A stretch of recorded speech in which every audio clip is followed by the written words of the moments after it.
Hammaga salom. Bir ko'rinishdan oddiy tuyuladigan ba'zi shirinliklar aslida juda xavfli bo'lishini bilarmidingiz? Ba'zilari og'izni kuydiradi, boshqalari esa sog'liqqa zarar yetkazgan. Bugun sizga dunyodagi eng xavfli 5 ta shirinliklar haqida gapirib beraman. Bundan oldin videoga like bosib, kanalga obuna bo'lib qo'yishni unutmang. Tayyor bo'ling. Ro'yxat sizni hayratda qoldiradi.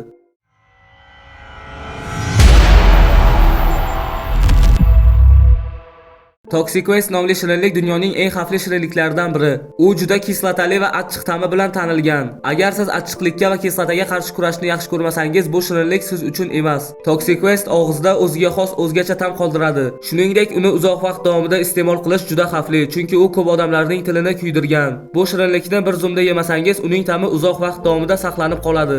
O'ziga xosligi shundaki, u odatiy shirinliklardan ko'ra ancha nordon va achchiq. Bu esa uni yanada xavfli qiladi. Shunday qilib, Toxic Waste iste'mol qilishdan oldin yaxshilab o'ylab ko'ring, chunki bu shirinlikni ortiqcha iste'mol qilish sizning salomatligingizga zarar yetkazishi mumkin. Sweet Tarts nomli shirinlik sizni o'zining shirin va kislotali ta'mi bilan hayratda qoldiradi. Ular kichik, qattiq va har biri turli xil ranglarda bo'ladi. Bu shirinlikni yeyish juda qiyin va xavfli, chunki uning ta'mi kuchli va kutilmagan. Agar siz yangi ta'mlarni sinashni yaxshi ko'rsangiz, Sweet Tartsni kam miqdorda yeb ko'rishingiz mumkin.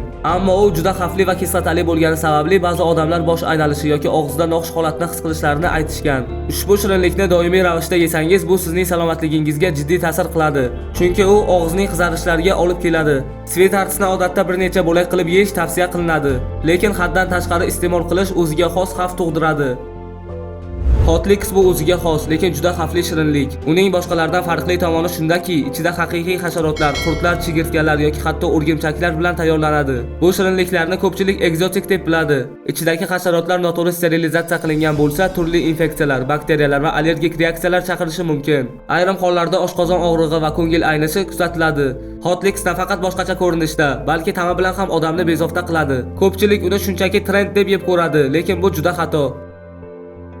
Bubblegum tape bu shirin va rang-barang bo'lib, uning uzunligi va qattiqligi bilan tanilgan. Shirinlikni katta o'lchamda yesangiz, bu sizga katta miqdorda qand va shakar beradi. Bubblegum tape'ni yeb bo'lganda saqishdan chiqqan ko'p shakar oshqozonni bezovta qilishi mumkin. Bu shirinlik sizni achchiq yoki og'riqli ta'm bilan hayratda qoldiradi, chunki undan chiqarilgan gaz va shakar kutilmagan noxush ta'sirlar yaratishi mumkin. Shu sababli uni juda ko'p iste'mol qilish har xil kasalliklar yoki jarohatlarga olib keladi. Bu shirinlikni nafaqat ta'mi, balki salomatlikni ham hisobga olib tanlash muhim. Jailbreaker bu juda katta va qattiq shirinlik. Uni bir necha soatda ham yeb tamom qilish juda qiyin. Uning katta hajmi va qattiqligi sizni albatta kuchli sinovlarga soladi. Jailbreakerni yeyish juda qiyin, chunki uning o'rtasiga yetguncha 10 ta tishni sindirish mumkin. Unga zarar yetkazish oson emas, ammo tishlarga katta yuk tushiradi. Agar siz tishlaringizni ehtiyotkorlik bilan himoya qilmasangiz, tishlaringizni sindirib olish xavfi mavjud. Jailbreakerni yeganingizda siz nafaqat og'riq, balki qattiq tishlashdan ham zarar ko'rishingiz mumkin. Bundan tashqari bu shirinlikni haddan tashqari iste'mol qilish sizni oshqozon muammolariga olib keladi. Shu sababli Jailbreaker eng xavfli shirinliklar qatoriga kirgan va uni ehtiyotkorlik bilan yeyish kerak. Shu videodan keyin bolalarga yoki o'zingizga shirinliklar tanlashda ehtiyot bo'lasiz degan umiddaman. Agar sizga video yoqqan bo'lsa, like va podpiskani bosib qo'yishni unutmang. Hammaga ko'rishguncha xayr.